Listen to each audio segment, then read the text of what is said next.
Carlos Vives no sabe lo que produce en mí.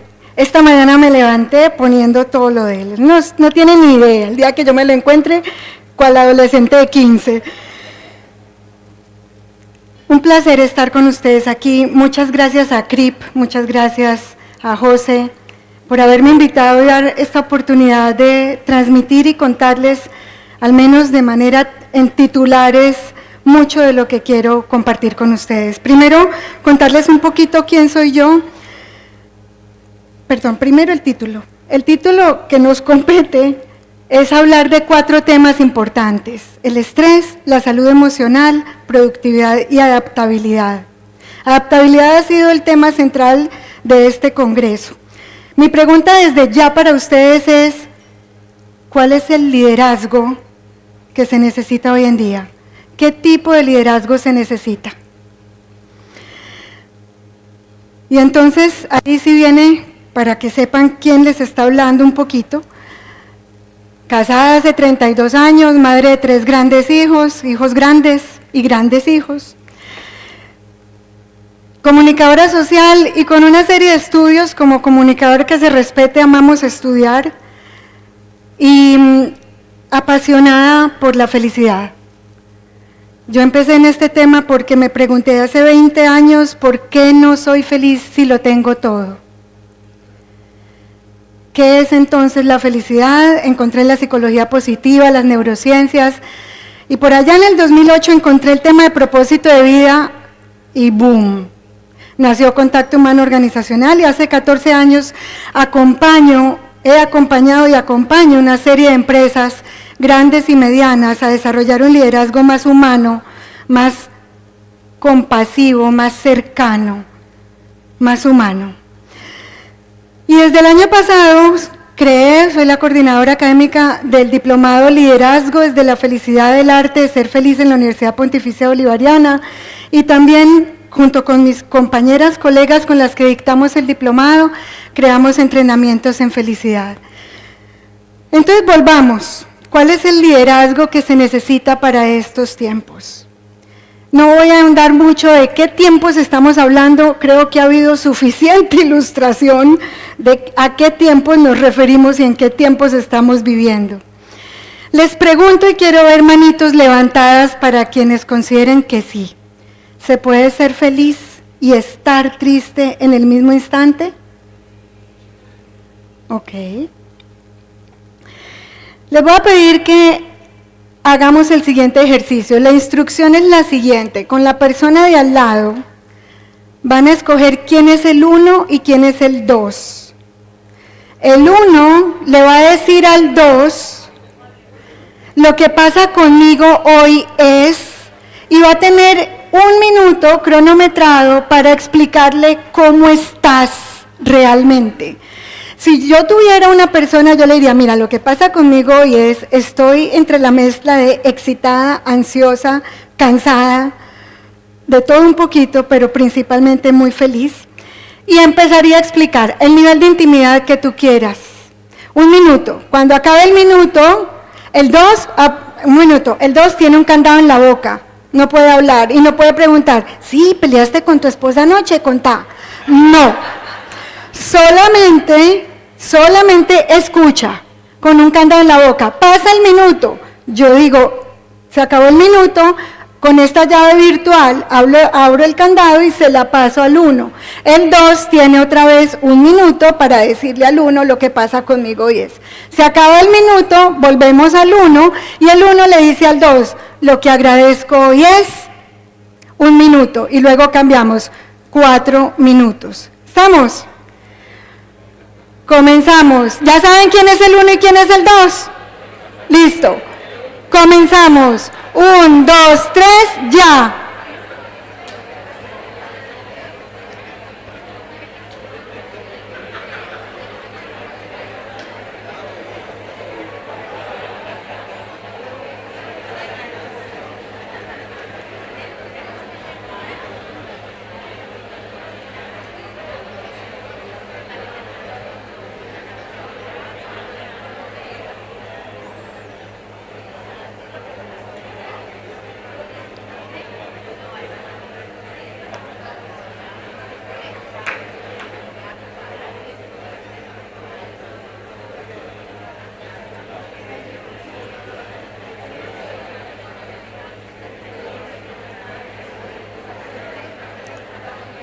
¿Listo?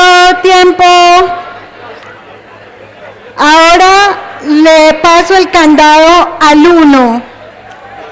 El 2 le va a decir al 1 lo que pasa conmigo hoy es 1, 2, 3, ya.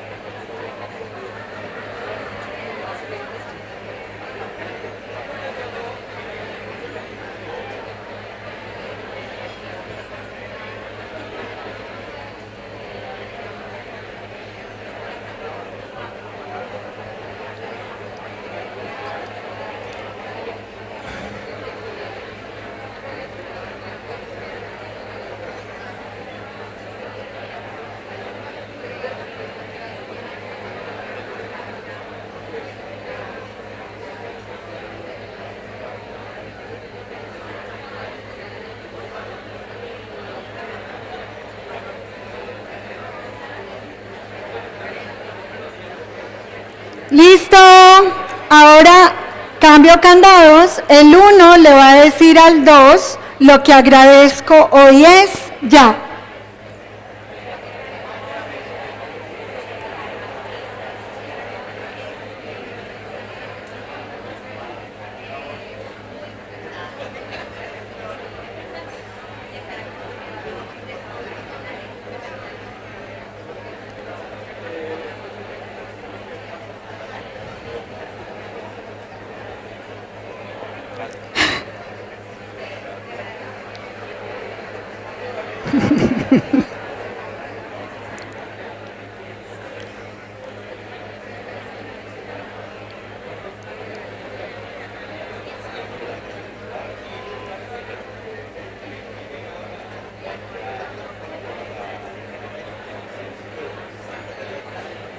Listo, ahora el 2 le va a decir al 1, lo que agradezco hoy es ya.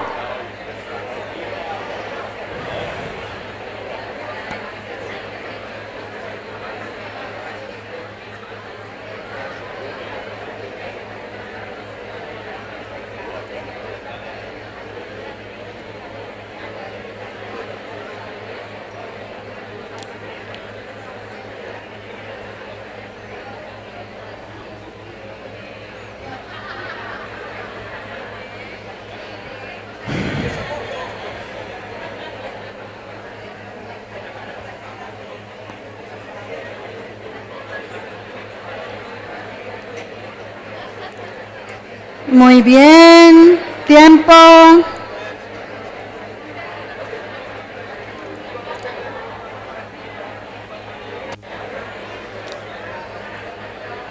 Ahora les voy a pedir lo siguiente. Les voy a pedir que hagan conciencia de cómo están en este momento. Este ejercicio les sirvió para darse cuenta de qué. En silencio, no es para compartir, es la reflexión. ¿Qué te hizo dar cuenta este ejercicio? ¿Cómo te sientes? Nota tu cuerpo, escanea tu cuerpo. ¿Cómo te sientes en este momento?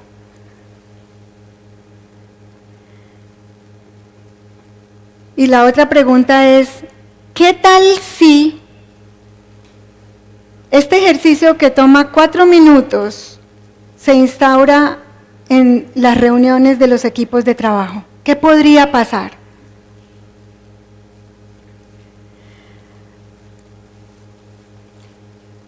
Vamos a hablar del estrés. ¿Y por qué? Ya les dije, suficiente ilustración de por qué estamos tan estresados.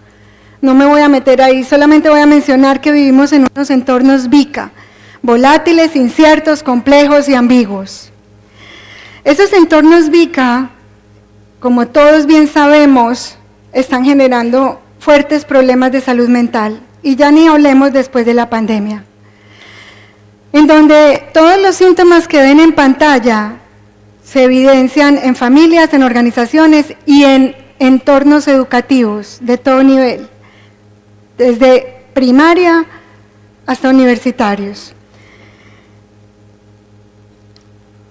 Entonces, ¿por qué necesitamos hablar de felicidad organizacional? ¿Por qué es relevante?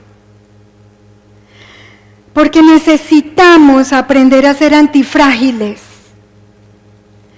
Porque todo esto es lo que se llama, depende de la dosis, de la intensidad, depende de unos factores, se llama desorden de estrés postraumático. Entonces necesitamos ser antifrágiles y pasar al crecimiento postraumático. Y muchos psicólogos no saben que esto es un concepto que existe. Existe el crecimiento postraumático. Y les voy a explicar cómo y por qué. Mucho se ha hablado de la resiliencia y ustedes saben que ese concepto viene de la mecánica, de la propiedad de los materiales de volver a su estado normal anterior al impacto. Psicológicamente hablando, se pretende lo mismo, pero yo les voy a dejar aquí una pregunta. ¿En verdad queremos volver al estado anterior al impacto? Yo no. Yo no, porque vuelvo y se me aparece la misma piedra y vuelvo y me caigo.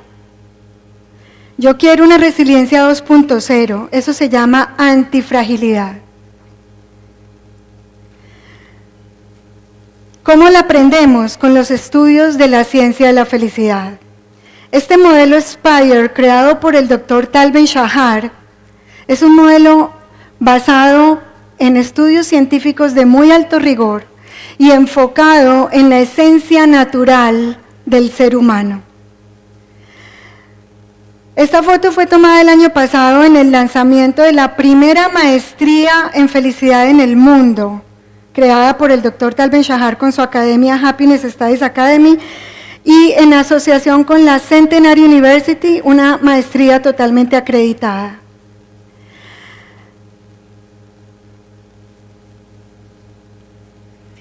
Ayer preguntaban, ¿cómo se le habla a la junta directiva para que invierta en felicidad? A la junta directiva, señores de recursos humanos, se les habla en su lenguaje. ¿Cuál es el lenguaje? Números. Se les habla con números, se les habla con soporte científico. Y la ciencia de la felicidad ya, gracias a Dios, tiene muchos soportes científicos que han demostrado que la felicidad trae un alto ROI. Que invertir en felicidad paga. Estos son algunos. Estamos hablando de adaptabilidad a los cambios. Harvard Business Review sustenta que invertir en felicidad incrementa la innovación en hasta en un 300%. La retención hasta un 44%, dice Gallup. Martin Seligman en su libro Aprende Optimismo dice, incrementa las ventas hasta un 37% y la productividad hasta un 31%, Greenberg y Arahuaca, y siguen los indicadores. Vamos a uno colombiano. ¿Cuál creen ustedes que de todos los entornos laborales para gestión humana es el más retador? Por aquí ayer me encontré una representante de la asociación de ese gremio. Los call centers. Los call centers tienen un altísimo reto porque el que va a entrar a un call center entra de escampadero. Para los que no entiendan qué es escampadero, es el mientras tanto. ¿Qué compromiso hay ahí? Estas son las estadísticas que Angie Corchuelo muy amablemente me compartió y comparte en su libro, en Contento BPS. Ellos llevan muchos años implementando felicidad. En los dos últimos, Angie, que es compañera mía de Happiness Studies Academy, está implementando el modelo SPIRE. La felicidad paga. Invertir en felicidad paga. Pero entonces, ¿de qué felicidad estamos hablando y qué podemos hacer? Primero, es importante que entiendan que la felicidad sí se puede aprender. ¿Que es un concepto subjetivo? Sí, claro, y también es objetivo. Ser más feliz a pesar de los pesares sí es posible. La clave es buscar la felicidad de manera indirecta. ¿Cómo así? Tenemos el modelo Spire que tiene 5 dimensiones del ser humano, la S de espiritualidad, la P porque está en inglés de físico, la I de intelectual, la R de relacional y la E de emocional. Son 5 elementos de la naturaleza esencial del ser humano. ¿Qué significa? Que todas esas 5 dimensiones están interconectadas, es decir, esto es un sistema. Felicidad es lo mismo que hablar de bienestar integral. Felicidad no es alegría, porque felicidad no es un estado emocional. Felicidad es un bienestar integral. Por eso es que yo puedo estar triste y ser feliz. Yo puedo estar estresado y ser feliz. Yo puedo estar enojado y ser feliz. Yo puedo estar enfermo y ser feliz. Entonces este concepto de bienestar integral es muy alentador y muy esperanzador, porque nos invita a tener un pensamiento sistémico. ¿Y qué nos dice la teoría? ¿Qué nos dice Peter Senge con el pensamiento sistémico? Nos dice, cuando una parte del sistema cambia, todo el sistema tiene que cambiar. No es opcional. Entonces la pregunta es, ¿cuál parte del sistema del bienestar integral yo puedo empezar a cambiar para que me cambie todo el sistema como un piñón moviendo un engranaje? Cada uno de los elementos tiene una serie de técnicas soportadas en estudios científicos que mueven el engranaje. Entonces yo, para el título de esta conferencia, les traje unos. Vamos a hablar de estrés, salud emocional, adaptabilidad y productividad.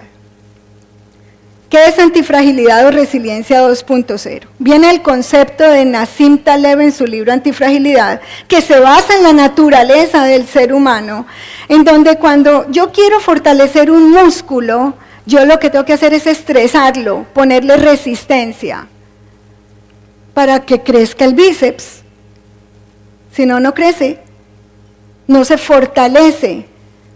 Psicológicamente hablando, es lo mismo. Es gracias a los estresores es que nos fortalecemos. De manera que el estrés hay que cambiarle un poquito la mirada, como nos propone Kelly McGonigal en su libro El lado bueno del estrés. Y es, el estrés no solamente es inevitable, sino que es deseable. Aquí el tema, como todo en la vida, depende de la dosis. El problema del estrés no es el estrés, sino la falta de recuperación. Si yo me pongo a entrenar el bíceps todos los días, lo termino lastimándolo. Si yo no me desconecto de los agentes estresores, termino en desorden de estrés postraumático. Entonces necesitamos instaurar en nuestras vidas y en las organizaciones islas de cordura, islas de sanidad. Y hay muchas posibles. Y a cada uno le sirve distintas. Esas, las famosas y recontraconocidas pausas activas. ¿Cómo las podemos innovar, las pausas activas? Meditar. Señores, meditar tiene unos efectos en el cerebro muy poderosos. Meditar es simplemente poner atención a un solo objeto y ya, puede ser tu respiración, puede ser escanear el cuerpo, puede ser una vela, puede ser lo que tú quieras. Es simplemente enfocar la atención en un solo sitio. La mente automáticamente se distrae y yo vuelvo y la enfoco. Entonces el ejercicio de meditar no es poner la mente en blanco, eso olvídense. Es el entrenamiento de traer la atención a donde yo la quiero tener. Se va, la traigo, se va, la traigo, se va, la traigo. Yoga es muy buen ejercicio porque integra emociones, cuerpo físico y pensamientos. Las relaciones significativas son fundamentales, son el predictor número 1 de felicidad. Harvard lleva 85 años estudiando qué nos hace felices a los seres humanos. Les recomiendo el video de BBVA, en donde habla Robert Baldinger, su actual director. Y no solamente las relaciones significativas son el predictor de felicidad, sino de salud integral. salud, estamos hablando de indicadores de la sangre, colesterol, triglicéridos, estamos hablando de inflamación. Las relaciones significativas son un potente desestresante. Obviamente 8 horas de sueño, revisemos si sí estamos durmiendo lo suficiente. Y escribir un diario cada vez tiene más investigaciones científicas como un potente desestresante. Escribir un diario que nadie lo tiene que leer, solo tú. Nos fortalecemos entonces en esa alternancia entre el estrés y la recuperación, entre la acción y la reflexión. ¿Qué es lo que sucede en esa alternancia? ¿Cómo sabemos que somos fuertes psicológicamente? Porque en esa alternancia aprendemos. Se produce el aprendizaje. El aprendizaje requiere de reflexión para hacer asociaciones, para encontrar relaciones, para hacer sentido, para tratar de comprender lo que está sucediendo, toda esta vorágine de cambios. Así que sigamos con Carl Honoré y su elogio a la lentitud. Bajemos el ritmo para que podamos entender qué está sucediendo, para que podamos entender cuáles son los cambios que están sucediendo, para que podamos adaptarnos a los cambios. Vamos a revisar algunos factores fuertes, estresantes. Pretender perfeccionismo. Los deberías, los hubieras, las expectativas y las fantasías. El mal manejo de emociones, eso significa represión, evitación, ignorarlos y luchar con ellas. Y la multitarea.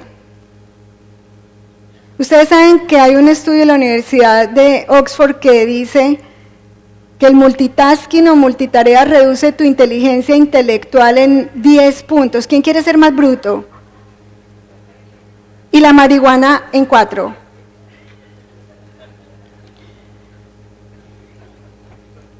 Así que para ser felices, Tal Ben-Shahar, que es un recontraacadémico, él dice que si yo tengo un secreto de la felicidad, no tengo uno, tengo 3. ¿Cuál creen ustedes que es el secreto de la felicidad?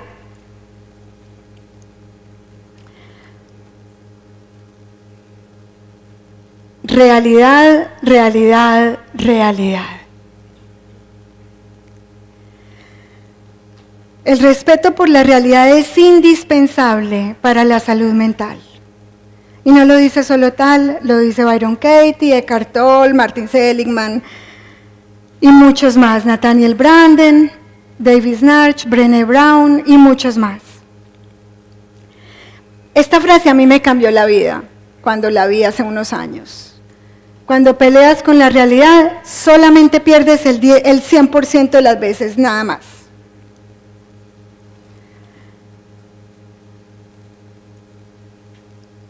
¿Y de qué realidad estamos hablando? ¿A qué se refiere esa palabra? Se refiere a la naturaleza esencial del ser humano. Decía Francis Bacon, la naturaleza es mejor obedecerla que controlarla. Y el modelo Spire está enfocado en la naturaleza del ser humano, soportado en estudios científicos de muy alto rigor. Entonces, el estrés lo vamos a manejar y a entender desde la antifragilidad. Ahora vamos a pasar a la salud emocional. El primer requisito aquí es darnos el permiso para ser humanos. Todas las emociones son normales, son legítimas, son morales. No te falta un tornillo. Si tienes envidia, si tienes celos, si te sientes decepcionada, ay, vos tampoco, y vos te enojas por eso. Démonos el permiso social de ser humanos. No juzguemos las emociones de los demás y tampoco juzgues las tuyas. ¿Por qué? Porque solo hay 2 tipos de personas que no sienten toda la gama de emociones. Los psicópatas y los muertos. Así que si tú sientes toda la gama de emociones, date por bien servido. Eres normal y estás vivo. Yo no debería estar sintiendo esto. No, sí, eso es lo que sientes, abrázalo. Y también nos da mucho miedo a sentir, nos da miedo el miedo y nos da miedo la incertidumbre. Nos incomoda horriblemente la incertidumbre. Nathaniel Branden, un súper experto en autoestima, dice, hay que sentir profundamente para poder pensar claramente. Cuando tú evitas tus emociones, no puedes pensar claramente. Abraza todas tus emociones para que puedas pensar claramente. Las emociones son las chismosas que tienen a decir cuáles son tus valores, qué es lo que te importa, qué es lo que te mueve, qué es lo que no negocias.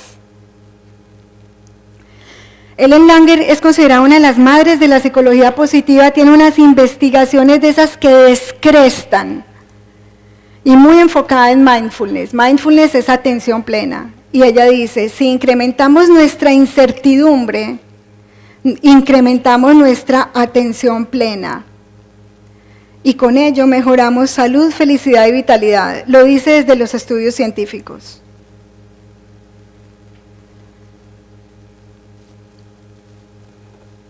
Una vez le preguntaron al oráculo de Delfos, en la época de Sócrates, que quién era el más sabio de Atenas. Y Atenas, la metrópoli de la sabiduría.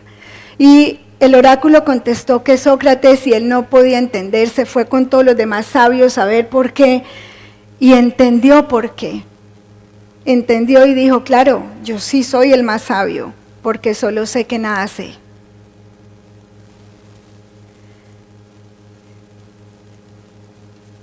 Así que la salud emocional, permiso para ser humanos, fundamental. Y como todo está interconectado, pasamos a la adaptabilidad desde ese solo sé que nada sé, a ese reskill, upskill, pónganle los nombres todos los anteriores, y se los ilustro con esta historia. Le dice el nieto al abuelo, abuelito, ¿tú cómo eres de sabio? ¿Cómo lograste ser tan sabio? Y le dice al abuelito, mi amor, la experiencia. ¿Pero experiencia de qué? Pues mi amor, del buen criterio. Y le dice, ¿pero cómo lograste tener buen criterio? ¿Por el mal criterio? O aprendes a fallar o fallarás en aprender. Le tenemos, con ese perfeccionismo exacerbado, le tenemos pánico a equivocarnos. ¿Qué adaptabilidad y qué innovación puede haber cuando hay tanto miedo a equivocarse? Eso es lo que nosotros llamamos mentalidad de crecimiento, que viene de las investigaciones de Carol Dweck. La mentalidad de crecimiento se diferencia de la mentalidad fija porque tiene dos palabras que son las llaves que abren la mentalidad de crecimiento. La primera es sí.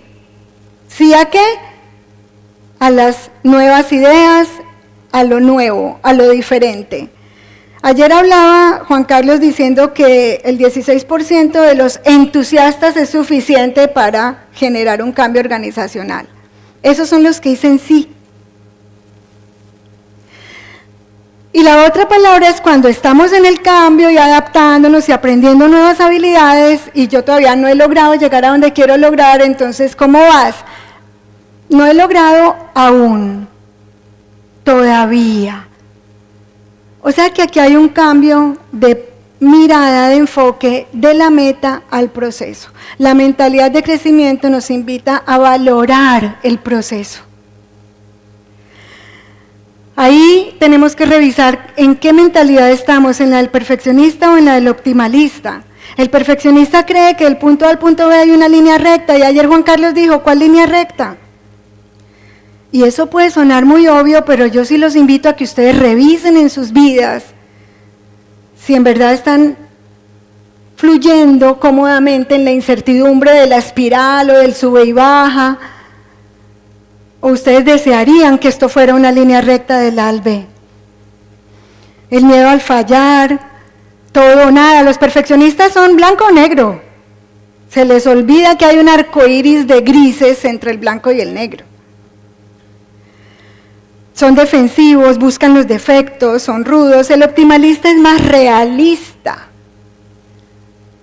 Tiene más los pies sobre la tierra, escucha.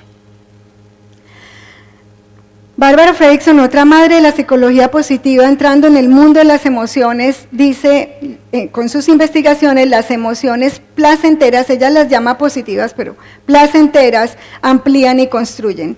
Y cuando dicen amplían, amplían la visión, y no solamente metafóricamente, sino oftalmológicamente.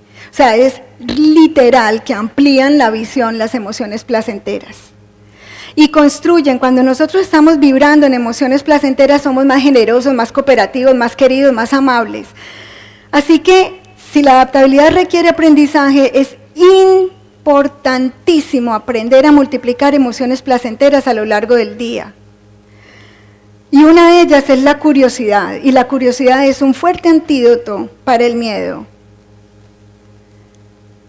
Y también tenemos otra muy potente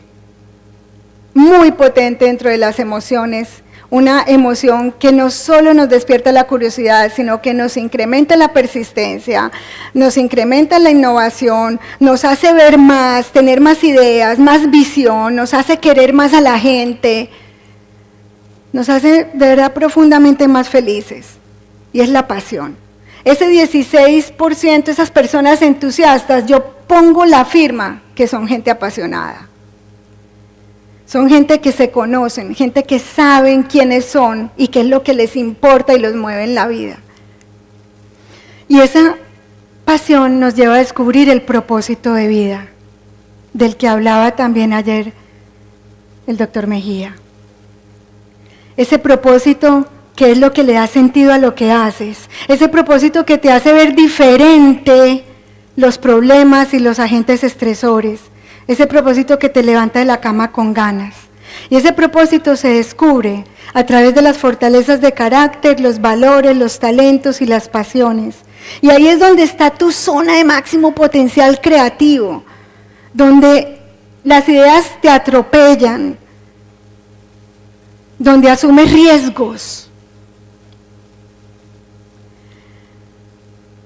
Yo soy una convencida de que todos nacimos con un valor que agregar al mundo.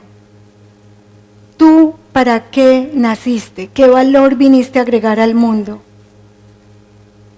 ¿Qué nos vas a regalar? ¿Cuáles son tus dones que necesitamos de ti? La vida es una hermosa sinfonía en la que cada uno da la nota, en la que apasionadamente vibras, para que juntos entonemos la mejor melodía. Eso se consigue cuando primero, como decía Carlos Vives, saltas para adentro. La salida es para adentro.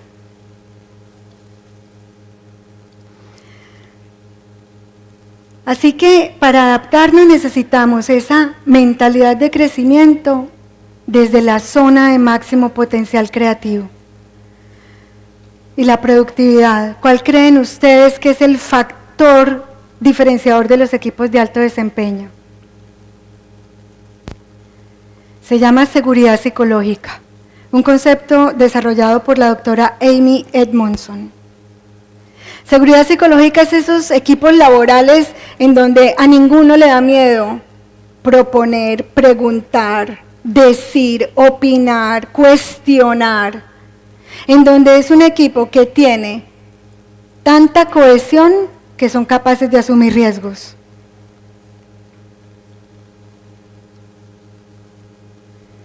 Y para que un equipo tenga seguridad psicológica, lo primero es que las personas sepan quiénes son, se conozcan y que haya mucha empatía. Y la necesidad de empatía requiere un liderazgo que aprenda a escuchar. Unos líderes que sepan escuchar. Pero para yo poder saber escuchar y ser empático, yo me tengo que escuchar a mí primero. Y tengo que ser empático conmigo primero. Y tengo que ser compasivo conmigo, con mis errores, con mis fallas, con mis sombras, porque nadie da de lo que no tiene.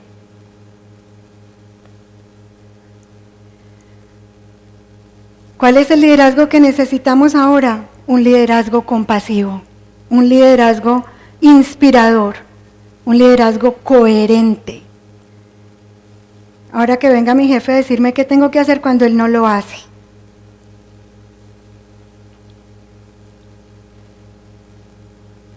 Así que la salida es para adentro.